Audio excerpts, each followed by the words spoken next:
Well, after the ambulance came, I don't remember anything because I don't know what maybe they give me medications. I don't remember.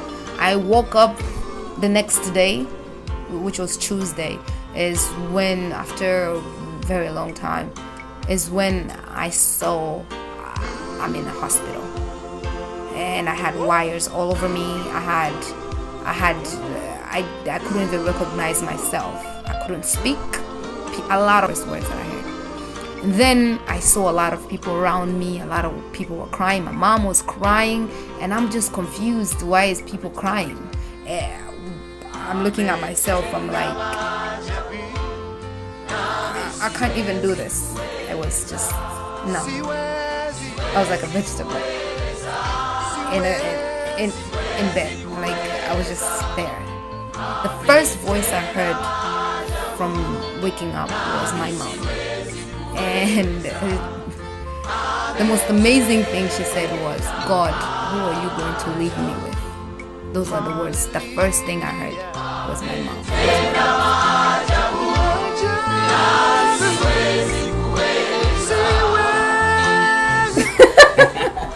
Hello everyone, my name is Deruka Pelagie. I am a born-again Christian, and I am 23 years old, and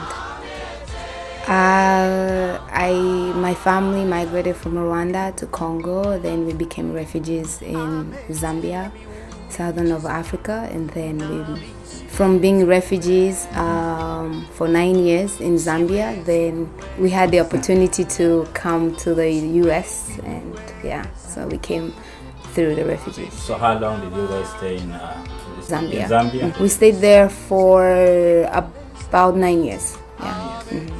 So how old were you by then? I went to Zambia when I was 5. You had other siblings? Yes, we are all 6, and I'm a second born. Yeah, so my father died when I was very young. It was very difficult, and it's also by chance. Not everyone who's refugees in Zambia comes to the US, Yeah, it's by the grace of God we were actually selected to come here. We didn't understand the process, but we had an uncle here.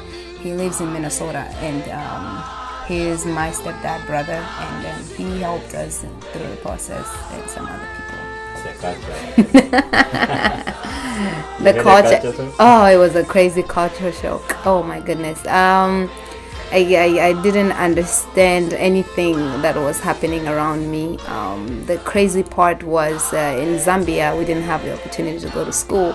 So when I came here, I was being told that I'm gonna have to go to school. Writing was a problem, speaking the language was a problem. I didn't know if the kids were gonna like me, what classes am I gonna be in, so it was crazy. So how did you adapt the culture here? It was rough for most part of maybe 5 years, but after 5 years we got used to it. I started learning, English, and then I was placed in 8th grade, but it was only for about 2 months. Okay. And then I went to 9th grade. So 9th grade is high school, and then I spent 5 years in high school instead of 4 because of the language and ESL. So. But you have done great, because since you came, you were afraid of going to school, but now you are a graduate. Wow, it's the grace of God. I was very determined, honestly speaking, and I also have a very courageous mother that always encouraged me to go to school every time, go to high school. I finished high school, and she's like, now what are you going to do? And I'm like, I think I want to go to college. And there were so many challenges. A lot of people were telling me, oh, you're not going to make it, you're not going to do this and this and this and this and that. But within me, I knew that I'm going to go to college. So I decided to go to college, which then I went to the University of Akron. And now I'm here. After 4 years, I'm here. So how did you manage to get to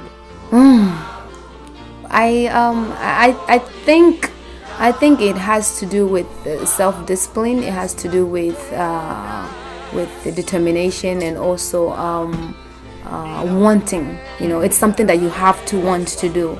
If you don't want to do it, then it's an interest. So it's upon your decision. So I decided to go to school, and even though it was very difficult, the English that we speak in college is not the same English that we speak in high school. So it's you have ups and downs, but I managed it. When I went there, I wanted to be an obstetrician, a midwife, and so I was studying biology, and so I was a pre-med, and then once I started, I had a lot of classes. Freshman year, I didn't have that interest anymore. I was like, I don't think I'm an anatomy person, so I have an interest in the mind, and I think with me learning how people work together and stuff like that will be able to help me with what I wanted to do. So then I decided to do psychology.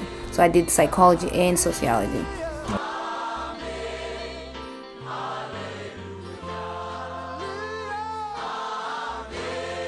Tell us about the I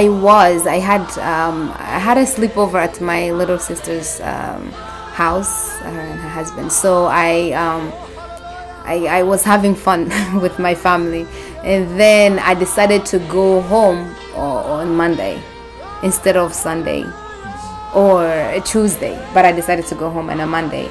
A lot of people were telling me, "Why are you going home late? Why are you going home late?" What was the time? The time by then, the first person that told me not to go home was my little sister, Pasi.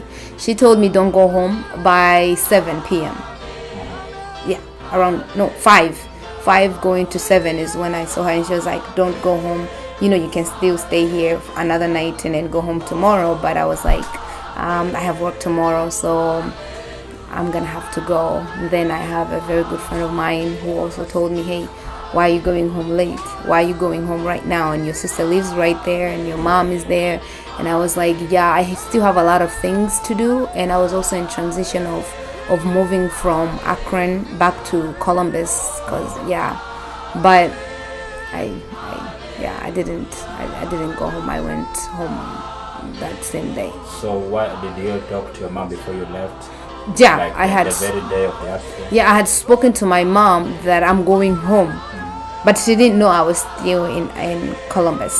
She didn't know I was still in Columbus with friends. But I told her that I'm actually about to go home, and I had an appointment with a friend, and he told me that he needed to see me before I go home, and we had to talk about some things. So when he called me, I went to his house. That was after 7 p.m. It was still, outside was still bright. So yeah, I went, we met. I didn't start driving until about 11 p.m. So what made you to drive I'm very used to driving at night. Actually, my job from Akron is 30 minutes away. And it's in it's 30 minutes away, so I'm always driving in the night. Sometimes I work in the night, sometimes I work in the afternoon, morning shift, so I always drive. First thing I remember is going to the gas station after I left a friend, and I went to the gas station. In my mind I was like, I'm going to get coffee, because I was like, I'm driving in the night, and I didn't want to sleep on the road. So I was like, let me put some caffeine in my body. So I went to buy coffee in the gas station. When I got inside, I didn't buy coffee. I only got gas. And when I started driving, I was like, I called the same person, and I was like, hey, can you stay on the phone with me so I can drive? Normally when I'm talking, there's no problem. So I was like, stay on the phone with me so that I can drive. And the person was like, because it's late, and he was like, no, I have work tomorrow morning. So I was like, no, don't worry, you know what, let me call my best friend Umu. And she was like, oh sure, no problem, we can be on the phone. So I was driving very great. In 30 minutes of driving, then it started raining. It was bad rain. It was terrible. It started raining crazy. And then I told, the person on the phone, hey, and she was on the speaker, by the way. I don't talk on the phone like holding my phone on the ear. I always put it on the speaker and let it be there while I'm driving. So I told her, hey, it's raining, and she was like, don't, reduce your speed. Just drive safe and watch out for the trucks. Always talking about trucks. She was like, watch out for the trucks, and I was like, yeah, sure. So I continued driving. 30 minutes, 45 minutes on the road, perfectly fine. We are over there, giving stories. 50 minutes, I see a car behind me, and I noticed there was a truck, a big semi truck. And I told her, I was like, hey, there's a truck behind me. She was like, oh. And she was like, oh, just keep driving, it's okay. Trucks. But I don't like trucks, by the way. I don't on the road. So I continued driving even in the rain. This person started blinking lights, behind his flashing lights behind me. And I'm like, what's going on? So I put speed because I was thinking maybe I'm driving slow. But there was 3 other lanes. We were in 3 lanes highway. So I was on 55 and then I went to 70 miles. The person didn't, he or she went to the other lane, and then I continued my lane. Then he came back to the lane I was, and I was like, what's going on? So I moved all the way to the other side, and he continued following me. So we were playing like game on the road. I don't know what was going on. So I'm like, God, what are we doing here? I put speed. The person is putting speed behind me. So while we're doing that, within like that 50 minutes, so within that 10 minutes to around 12 a.m. is when he put flash, and I knew it was around 12 because I had my phone, and I told Umu that, hey, and she and then the guy or whoever it is put lights, the high lights at the in the truck, and he flashed like straight in my eyes, and that was it. I couldn't see anything. It was black. Everything just became black, and he was literally very close to me. My car is very small, so I started shaking around, and even the person who was on the phone kept saying, what's going on, are you okay? Me too. I'm screaming. I can't see anything, and I wear glasses, by the way, so I can't drive if I don't have glasses on. So you had the glasses by then? By then I had glasses on. Then my glasses fell on the floor. Then is when I lost control. I hit the wall. The guardrail. I hit the wall. While I hit the wall, I broke my arm. That was the first thing that broke. So did you notice immediately your arm is broken? I noticed it because I felt it. I felt my arm broken. I felt it. Then I started driving with the other hand, coming to in the back to the highway to drive. By the way, there was no other cars behind us. There was no other car. It was just me and the truck. So with the semi truck, did the guy stop or he just continued? He stopped. He continued. He continued driving, and me, I'm just struggling while I'm driving, and it's 70 miles per hour. So I had hit that thing, and then the car is coming back to the road. Where I was, there was another lane that comes. I don't know how to explain that, because in front, before the accident, I remember how the road was. So before the accident, so I hit the wall, and then there's another lane going this way. So there's cars coming, incoming cars from the opposite side. Yeah, opposite side. Yes. So my car was going to that opposite side. It was going opposite side. Immediately after that, it's like a whole new being. I saw and some people might call it crazy or not, but this best friend of mine, that same person I was on the phone with, her mom just passed away. Yesterday was 4 months. But at the time, she had passed away about 2 months ago. And then she came she was wearing white clothes in the same place, same spot, and said, it was a shock to me because I hadn't seen her for 2 months, and I went to her funeral. I knew she had passed away. So I was like, before then, was the car stopped or you are still driving? I'm still driving. The car is going. The car is still going to the opposite direction. See, there's cars coming and there's other cars going this side. So I was going to the wrong side, the wrong lane. And then when she came in here, she was like, jump. So I jumped from this side all the way to the opposite side of the road. Like out of the car? Out of the car, 70 miles. I jumped. When I jumped, I fell on my stomach.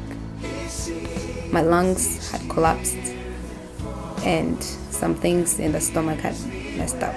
But I jumped out. She came where I was. She stood there and she was like, look at your car. I looked at my car and she was like, do you see it? I was like, yeah.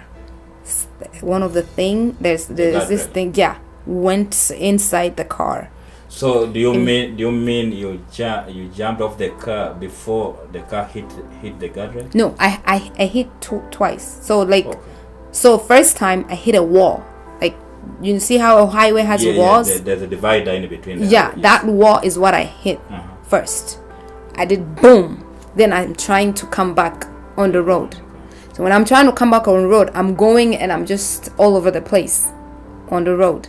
My car continued going. That's when she came and she was like, jump. When I jumped is when that thing went inside the car. You understand? So the car hit the guardrail after you jumped off there. You Yes, were out of the car. I was out. I was on the other side. So how did you know that? Did you understand at that time that you had an accident?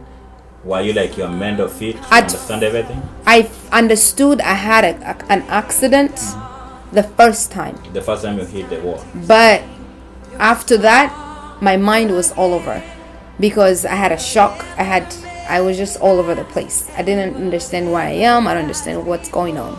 That's when she was like, jump. Because if I had been going, that would have been the end of me. If I continued with the car, that would have been the end of me. But she said, jump. When I jumped, she was like, look at your car. That's when that thing went inside the car. And that was it. So the rain was still continuing. Were you able to move? Were you able to walk by then? No, I stayed there. Where I jumped is where I stayed. And my car had. So after my car stopped is when she was like, shout help. She said shout help and she left. And that was it. And I'm just there like, yeah. And I actually didn't lose I think I remember everything until the ambulance came to see me. That was it. When I went inside the ambulance, I don't remember anything else. So did the police? But I remember saying the police came first. The police were just roaming about around 4 a.m. around that time. They were roaming about, and then that's when I heard a voice. I just heard some voices, but they were far away from me. I didn't know whether they were very close to me, but I heard voices far away. So how long did you stay on the road? 4 hours. 4 hours outside on the highway. And the cars were moving, no one could see me.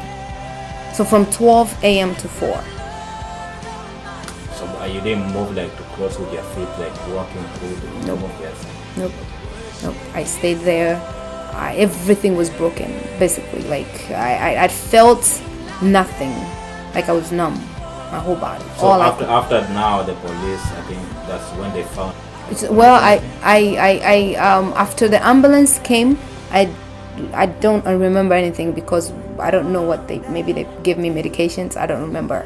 I woke up the next day, which was Tuesday, is when, after a very long time, is when I saw I'm in the hospital, and I had wires all over me. I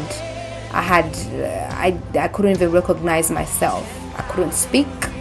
A lot of people were speaking. I heard the first voice I heard from waking up was my mom, and the most amazing thing she said was, "God, who are you going to leave me with?" Those are the words. The first thing I heard was my mom, and those were the first words that I heard. And then I saw a lot of people around me. A lot of people were crying. My mom was crying, and I'm just confused. Why is people crying? I'm looking at myself. I'm like, I can't even do this. I was just numb. I was like a vegetable in bed. Like, I was just there. I think it happened for a reason. After the accident, I've learned so much, especially about myself, that I didn't know. And I think it was an experience that maybe God was trying to teach me something within that time. I don't think anyone was behind it. So for half this time,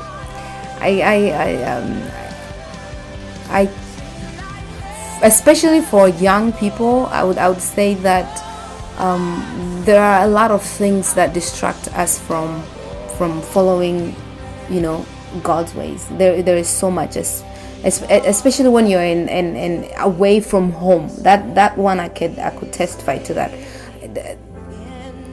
These distractions are nothing. They're literally nothing. The things that we put as important in our lives are nothing. Before I had my accident, I used to see myself as, I'm going to do this, I'm going to be this person, I'm the most beautiful girl, I'm this and this and this. But then within a short, like a second, my body has changed.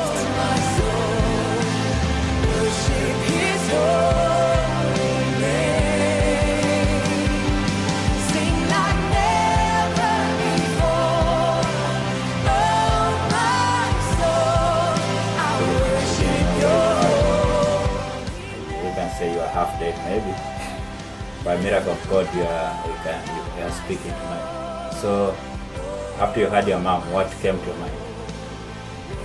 When she said, "God, who are you going to leave me with?"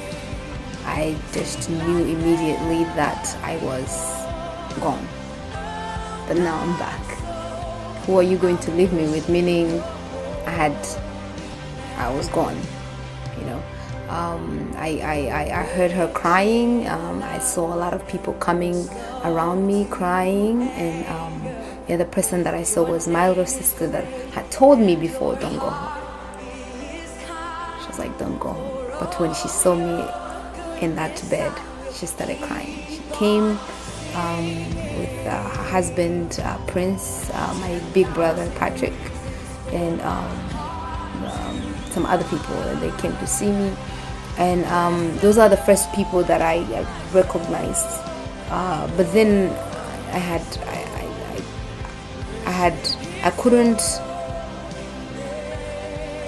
there was a lot of things that I was still confused about because I was still under medication and stuff. So I was still confused a little bit. So they started asking me questions. What I could answer, I would answer through writing.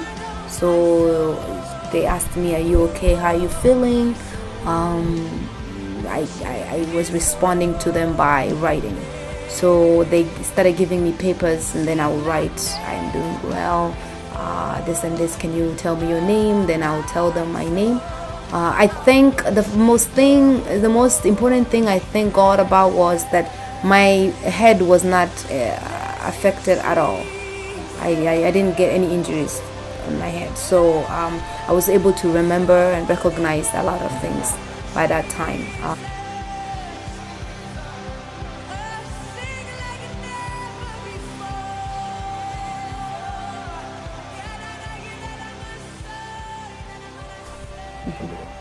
So yeah, my sister came inside and she was crying. In my head, I'm asking a lot of questions. Why are they crying? And stuff like that. And I overheard them saying that the doctors had told them that it's a 50-50 chance of surviving, my injuries, and me making it. And I had been a lot of things had been broken, and they didn't know whether I was gonna make it, and tears were just coming in my face. I started being devastated, asking myself questions like, how did I have the accident? At that moment, I didn't remember what happened. Yeah, so I started asking myself, what's going on? I'm looking at around me, everyone is crying. I was just confused. I was very confused, but there was something in me kept telling me that this is just temporary. This will go away. This is just temporary. And I started telling myself that this is just temporary. This is just temporary. Days went, and I just kept telling myself that. So what was going through your mind by then? I know you could understand what was happening, but you couldn't see exactly who was there. Yeah, I do remember some faces, but I don't remember everybody that came. In the first week after the accident, a lot of people that I don't remember coming to see me. A lot of things that came in my mind was, why did I drive that night? Why did I decide to go home that night? Why didn't I listen? Was it meant to be? A lot of questions. I started asking myself things. Blaming myself was one of them too. I shouldn't have done this. I shouldn't have done that. But there was a lot of prayers around me. That I have a big family that is a very they're believers, so they were just praying, and inside me I started praying the prayers that I hadn't even prayed.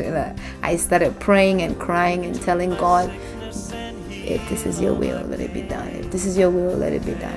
That's all I could tell myself, even though I couldn't speak to anybody. Even the doctors would come inside the room, but they couldn't talk to me. I would just write. They would ask me questions, I'll write to them. And then the only thing they would tell me was, you've been hurt pretty bad. You've been hurt pretty bad. So with that report of the doctor report, how are you feeling when they tell you that your chances of surviving is 50-50? Were you in your mind, were you really scared? Now you don't know if you're going to survive, or what was happening in your mind? Trust me, I'm very young. And one of the things, believe it or not, one of the things was, am I ever gonna get married? I started thinking to myself, like, am I ever gonna get married? Am I going to survive this? Am I, because it wasn't like pleasant. A lot of reports were not pleasant at all. Your two lungs collapsed. What are you supposed to say about that? You broke your hips and your pelvic and this and this and that. Your arm is broken, completely broken. This and this and this and that. You still have surgeries to go through, because the night that I came, I had surgery. My stomach. Yeah, but I had left with my arm, and then I had tubes in my lungs. So with all that, they kept explaining to me, but I couldn't respond to them. So in my head, I was just there like, am I going to survive this? Am I going to make it? Am I going to die? And I started telling God, please accept me. Please forgive me. Forgive me. Forgive me. Those were the things that were going through my mind. I would see people crying and holding my hand, praying, but I would tell God, forgive me. I am a sinner, forgive me. So when you're praying to forgive, were you preparing yourself? Yes, definitely preparing myself. I was like, God, if I'm about to see you, I need to be forgiven. Please forgive me. So yeah, I was preparing myself. But it was not like I was giving up, but I was just being open. I'm like, okay, I don't know what this is, but whatever it is, If it's your will, let it be done, and forgive me. Those were the things that were going through my mind, and a lot of tears. A lot of tears. When you had them cry, what was going through your mind? I think at first I wasn't discouraged. I felt their pain. I'm the first daughter of my mom, and I felt my mom's pain. I'm the first generation to graduate even high school and go through college.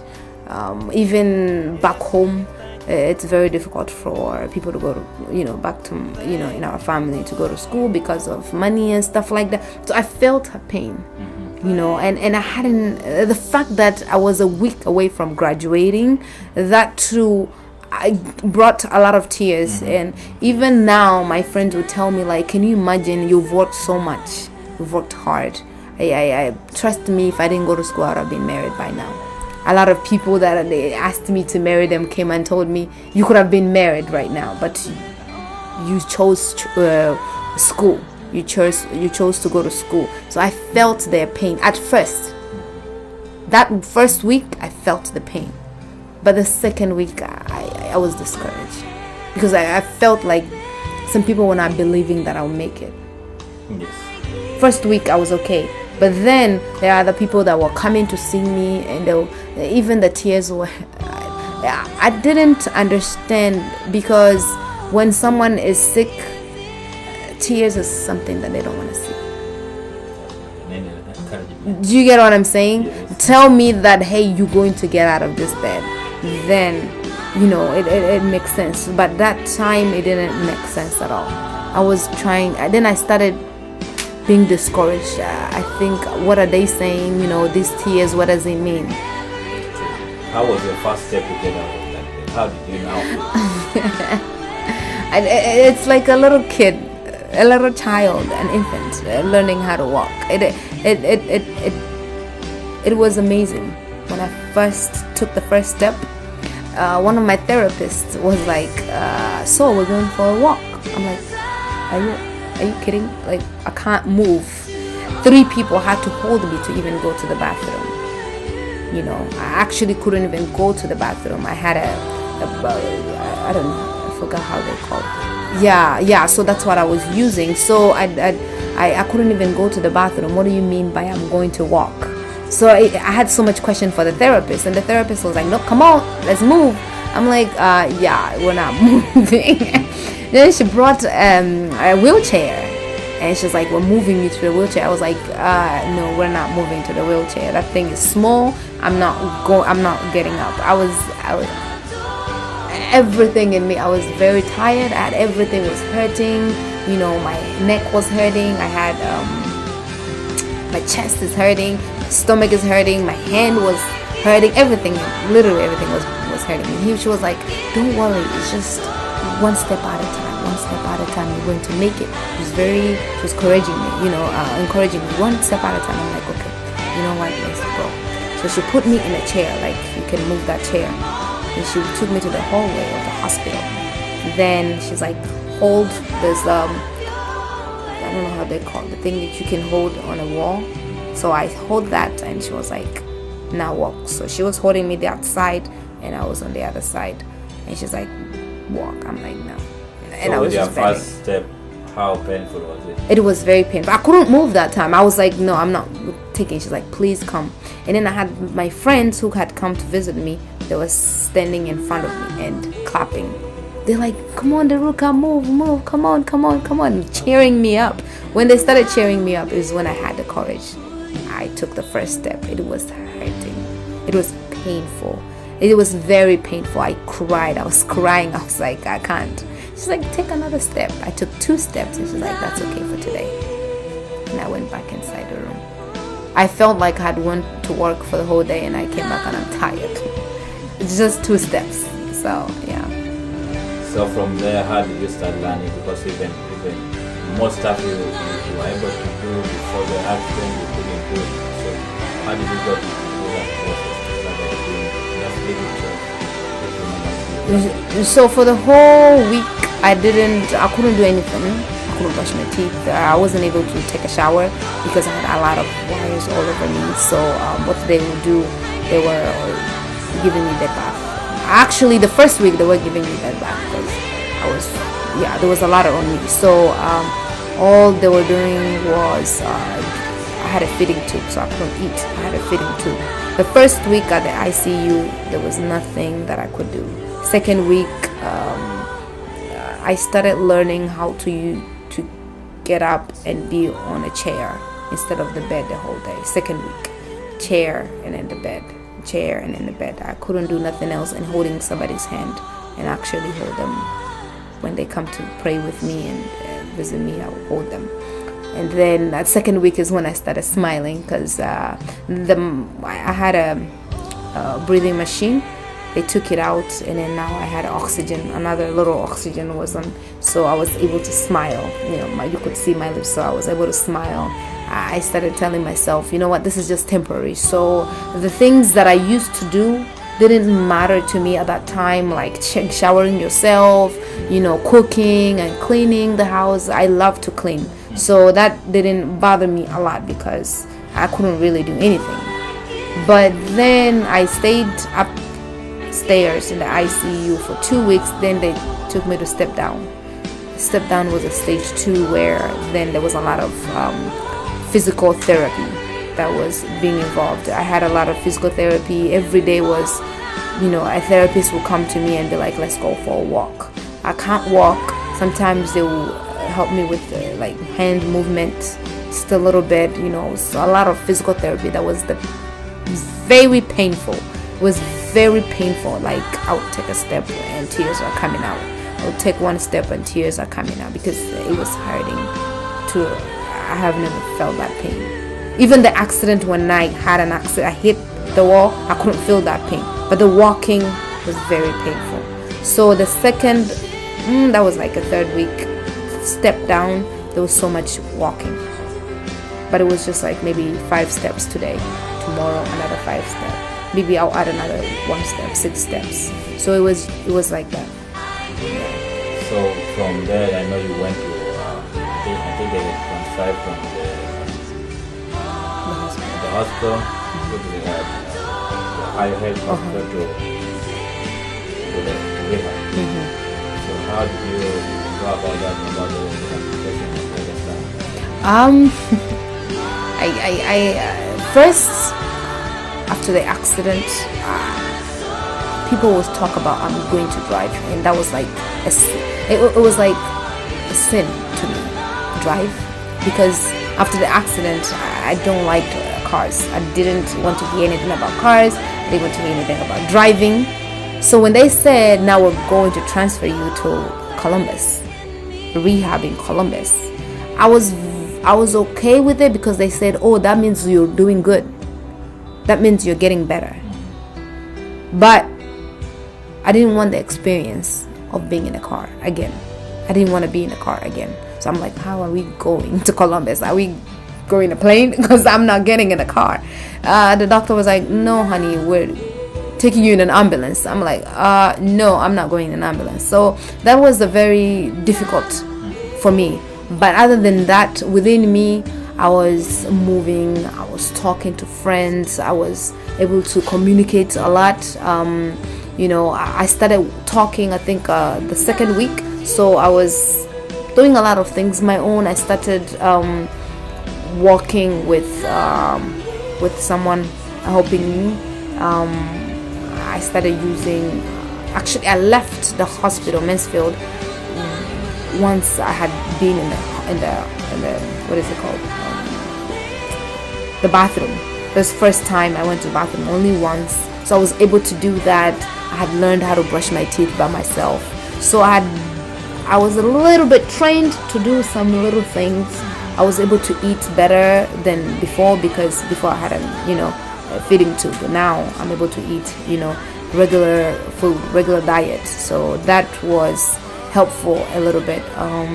So the hospital, the doctor had ordered me to go within 2 days, but then there was a situation where they found infections in my body, in my blood, and they were like, yeah, we need to treat the infection.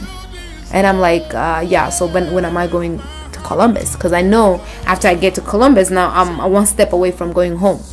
They were like, yeah, we need to treat the infection. So they had to let me stay in the hospital for another 3 days, on antibiotic, a very strong antibiotic, by the way.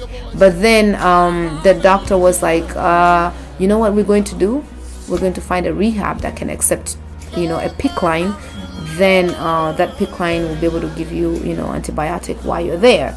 And I was like, okay. So they ordered a PICC line. I didn't know that PICC line goes from here all the way to my heart.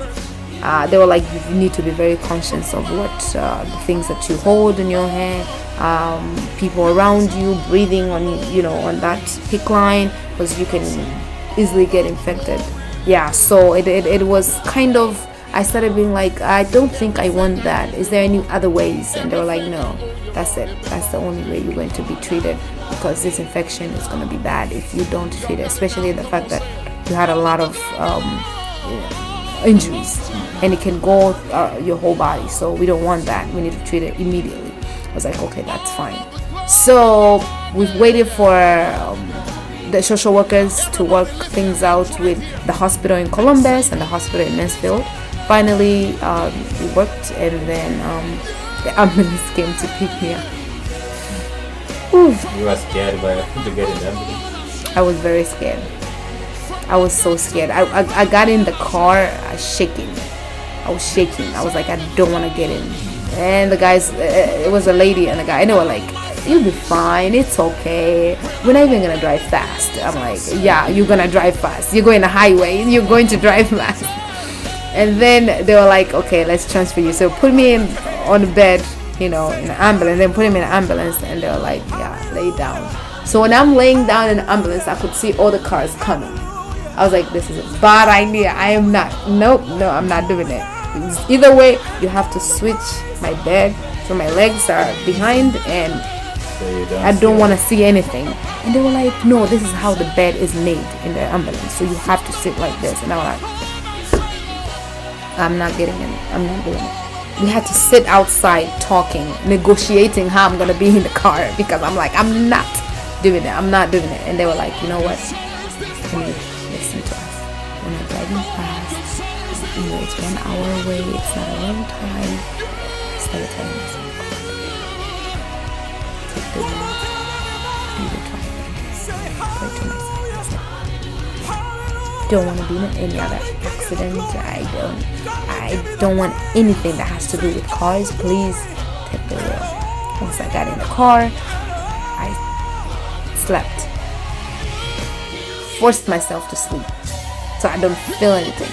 But then there was bumps. So I told one, the guy was sitting here. He was gonna sit in front of my, sit here, hold my hand. The bumps will come and I'm squeezing him. The bumps will come. The car are moving and I'm squeezing him. Finally we made it to the rehab in Columbus. So how was the rehab? It was beautiful. They were very helpful. Very painful at first. I had two young women that helped me a lot. And then I will never forget them my whole life. They were very harsh on me, but they were very helpful. Every morning at 8 in the morning, hey, come on, Deruka, we gotta go. They have a big gym, so they would take me to the gym.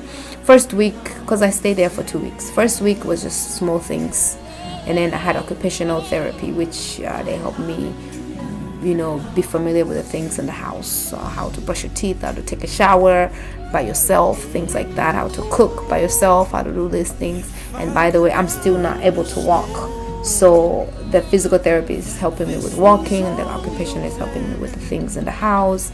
And then they give me crutches, and I was using a wheelchair to move around.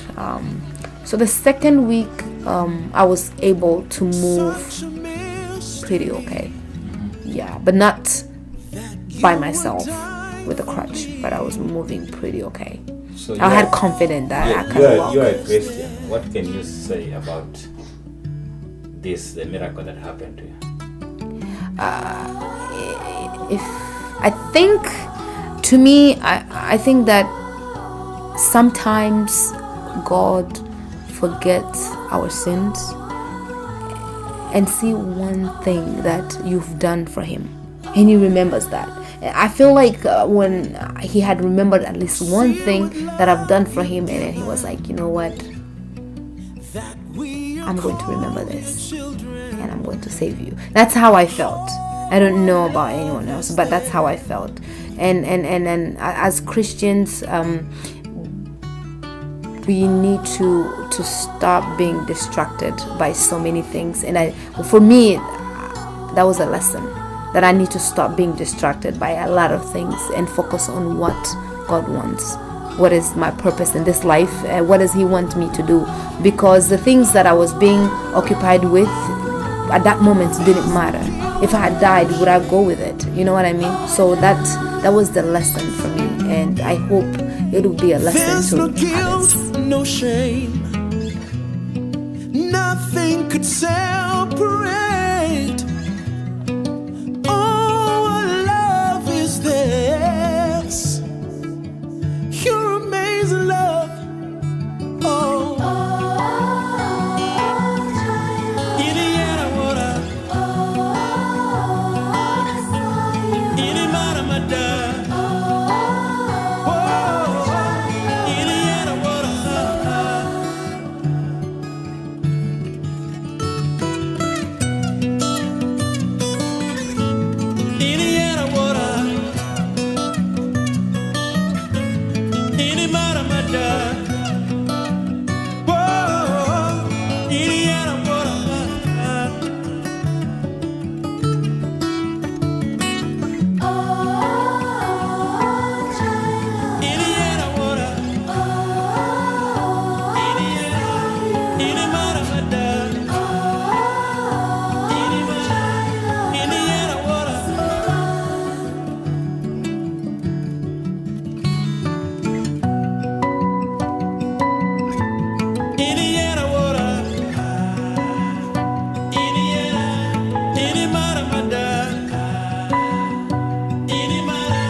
Let's just to your graduation. Yes.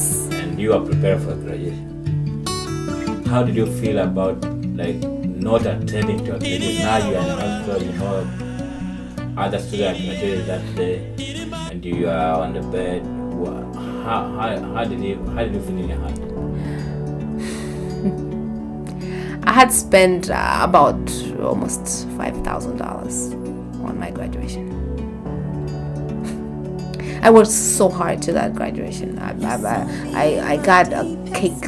I got a lot of things. I had ashes, and I made them clothes for my party. You know what I mean? I had prepared myself for this graduation for so many months. I think it was about 6 months. I started talking about my graduation, and it was just between me and my best friend, and I'm like, I'm gonna make a huge party for my graduation. And the reason is not because I was the best in school, one of the best. No, it was because I wanted to be an example to my generation, especially the refugees around. I wanted to show them that marriage is not the only thing that you can celebrate, because young people by age 17, you're all thinking about, I want to get married, I want to have babies. You don't, I want to have a wedding, I want to be engaged, I want to do this.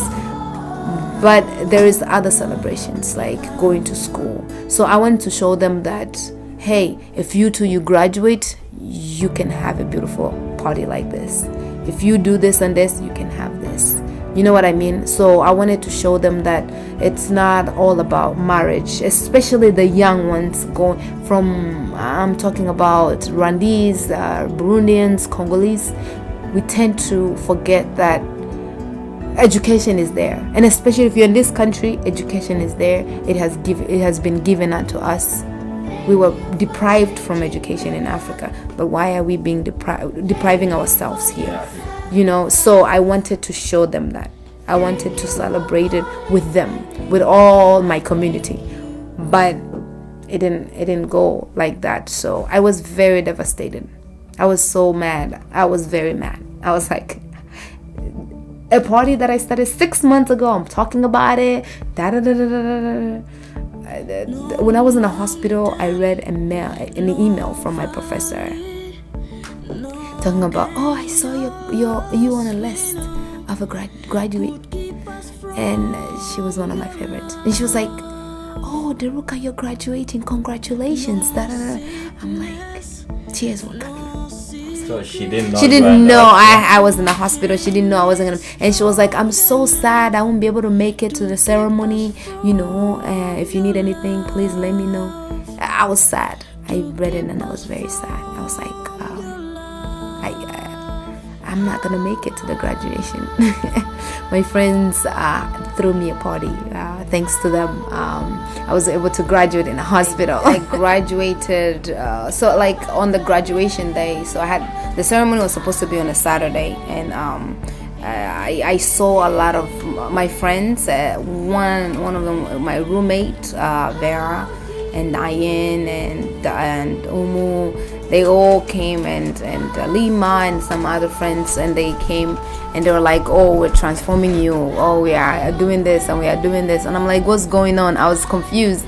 And they started putting makeup on me, and they took me out of the gown that I was wearing, the hospital gown, and they brought the graduation gown and the cap, and it was decorated. It was beautiful. And then they were like, oh, since we can't have a graduation outside, we're gonna have it in the hospital. And the nurses were just very confused, like, how many people do you know? They were just all like amazed of how much people showed me love, and I can't thank them enough. So family members, my brothers, everybody, they knew. So it was something that they talked about and I didn't know about it. And they all came with food, Ghanaian food, pizza, drinks, and the hospital they gave us a family room, and it was huge, and that's where we had the party at. So on the ceremony, others are walking, and I was having a party in the hospital. So yeah. So did it change your way of thinking about stuff now? Because yeah, I know you are definitely prepared, really prepared about it. Yeah, I was definitely prepared. I had a seamstress that was making my dress for the graduation, and she actually showed up at she came to see me in the hospital, and she's like, how about your dress? And I was like, don't worry about the dress. She was like, don't worry. I said, don't worry about the dress. Just because I can't have the graduation party now, I will have it once I get well. Yes. Yeah, I will have the party. I will. The hope is still there. The hope is still there. Even there were some people that I hadn't seen in a long time, because I was living in Akron, that all came to see me, showed me so much love that I can't repay. It was beyond words. So I really appreciated each and every one of them. So now after graduation, you did graduation at the hospital. Now you're out of the hospital. You already went through rehab. Started walking now. Praise From God. step, Praise now God. You can dance and walk around. Praise God. Yeah. You have no idea. But I don't think I could have walked fast if I hadn't met the family that I'm with right now. So I have a very special person in my life. She's called Caroline, and she's like a godmother to me. So she's very dear to my heart. She took me in because my mom she had to travel, so she said, you know what, I'll take you in, and I'll be with you while your mother is away. And the family has taken me like their own, and even with all the injuries, they understood, helped me with everything that I needed, with the medications, because I was still under medication, and I'm still taking medications, with the therapies, people coming in and out. They helped me a lot. And the walking, how fast I'm able to walk, I think has to do with the people that I'm with. The kids especially, they were able to motivate me to Do it, walk. yeah. They're like, okay, come on now, we gotta walk, we gotta do this, and I can't thank them enough. And the recovery was very quick, and when I came home immediately, I think I don't even know where the crutch is now. I had to throw it away because I was walking straight. I'm not limping anymore because I used to limp a lot, but the exercises with my grandma and everyone else in the house, I'm able to walk like like others. I'm still learning how to run, especially running is what is a little bit hard right now, but other than that, walking is Normal. yeah, it's normal. So did you feel, because I know sometimes you couldn't shower by yourself, you feel it's a little awkward for other people to shower you the way you are?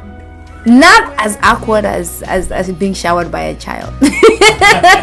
No, because in the hospital, in the rehab, the occupational therapist was showering me and the nurses, so that was not awkward for me.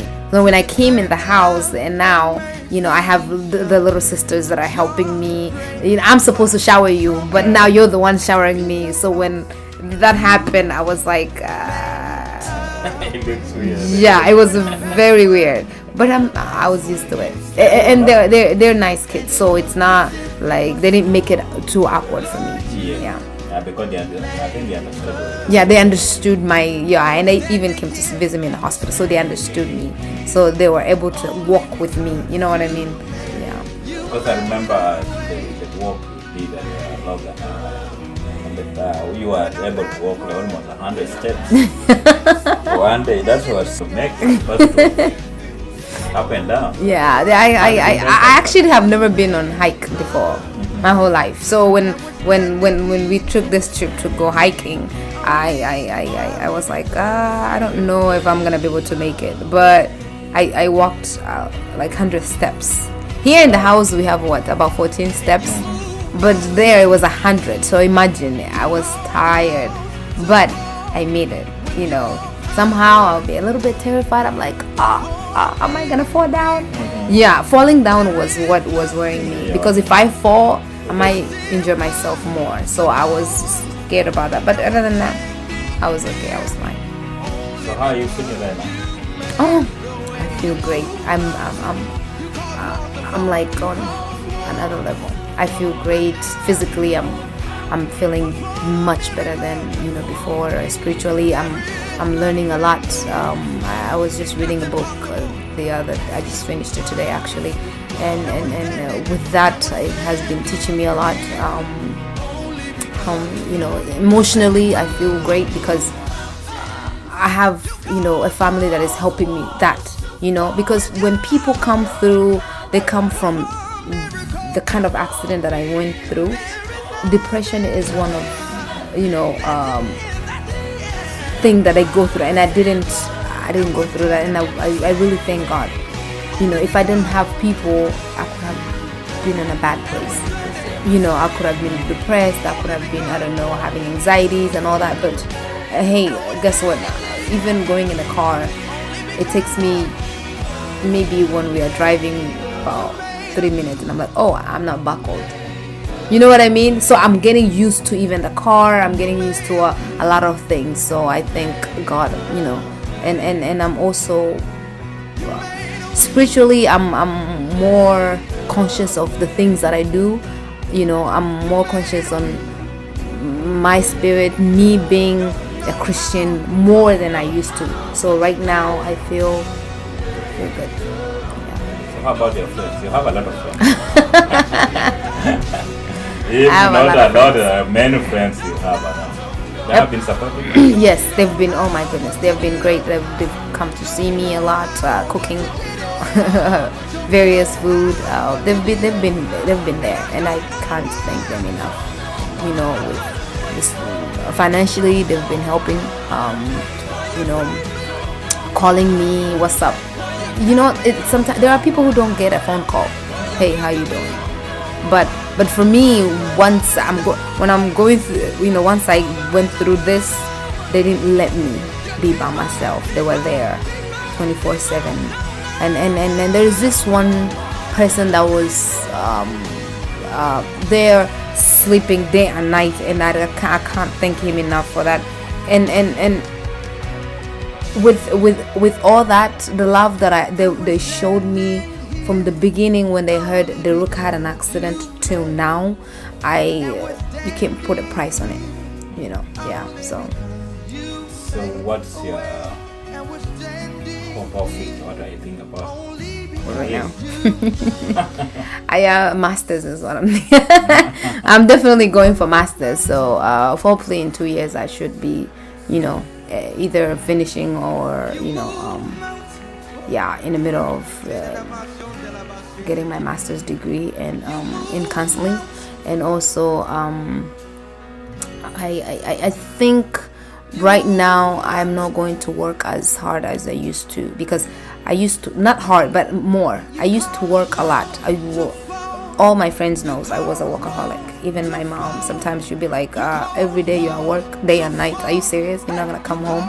So I was working too much, so much. So I don't think I want to do that anymore, because I've seen that I'm not taking that money anywhere. Do you know what I'm saying? I want to focus on working for God, especially singing. I want to go back to singing and praising Him and see where that leads me. So I'm definitely for young girls, like, can you advise them about how they perceive life, how to live it? Take life one step at a time. Don't think that the whole world revolves around you, because that's not. Don't think that you have all the years in the world, because you don't. Anything can happen to you at any moment, and if you don't have Christ, I don't know. If I didn't have God in me, God wasn't on my side, I would have been dead by now. I wouldn't have been here talking. So go get close to God, you know, work for Him, because He is the only one. Just all this money that you're looking for, what's education, it's good. I'm not saying don't go to school, go to work, you know, because that's how you're going to survive in this world. But don't put everything in just things of the world, because they're all going to come to an end. So make sure that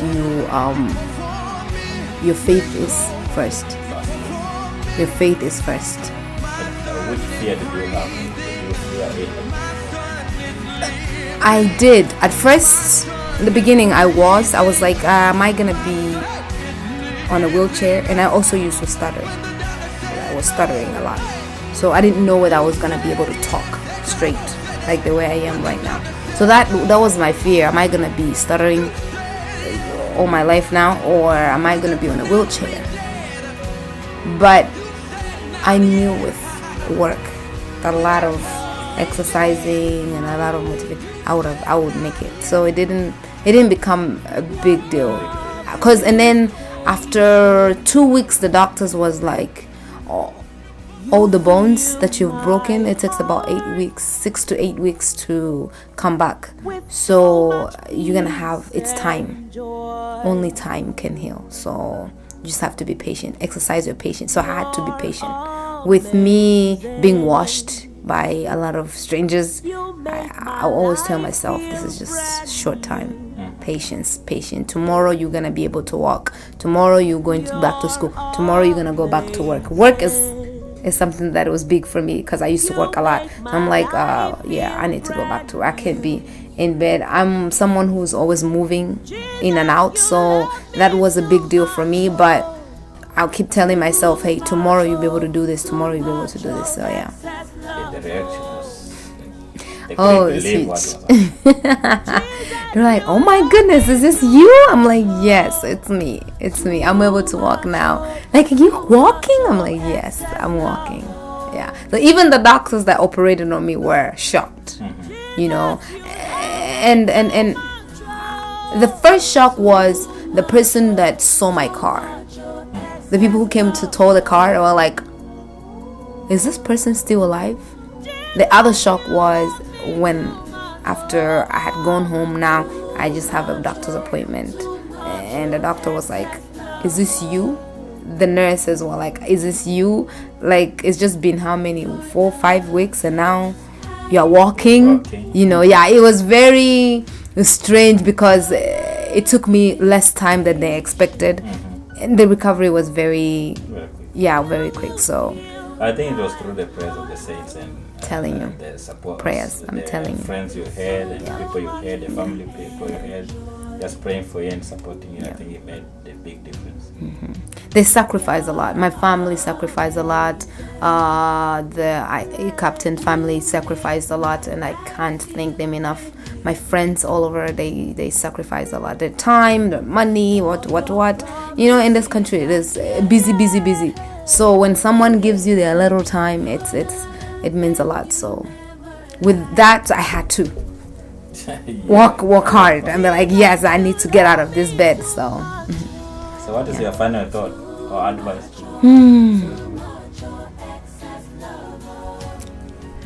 My final thought is, seek the kingdom of God, and everything else will be added unto you. Everything.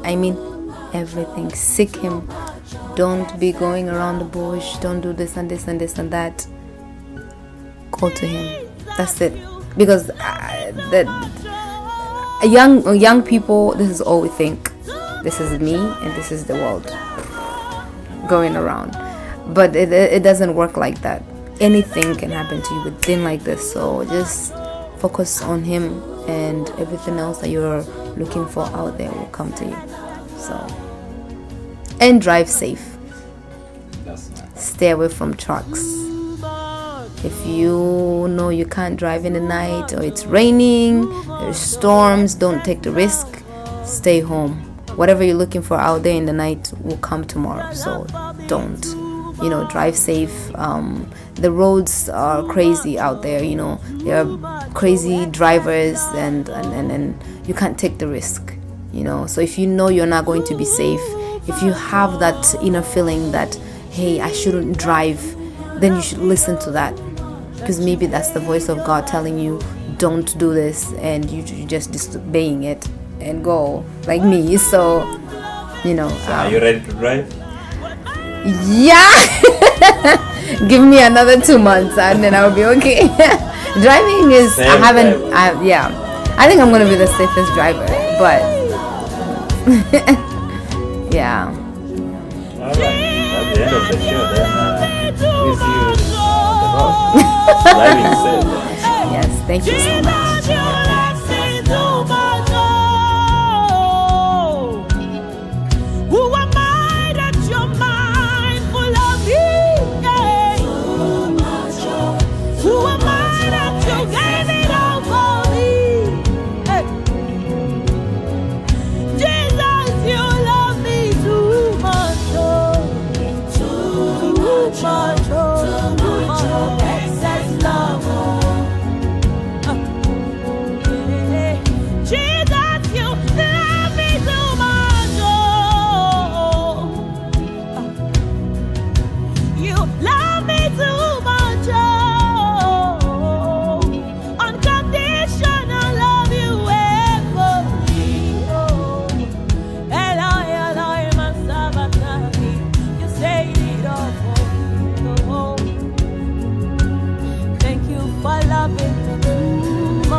Thank you for loving me too much. Thank you for loving me too much. Thank you for loving me.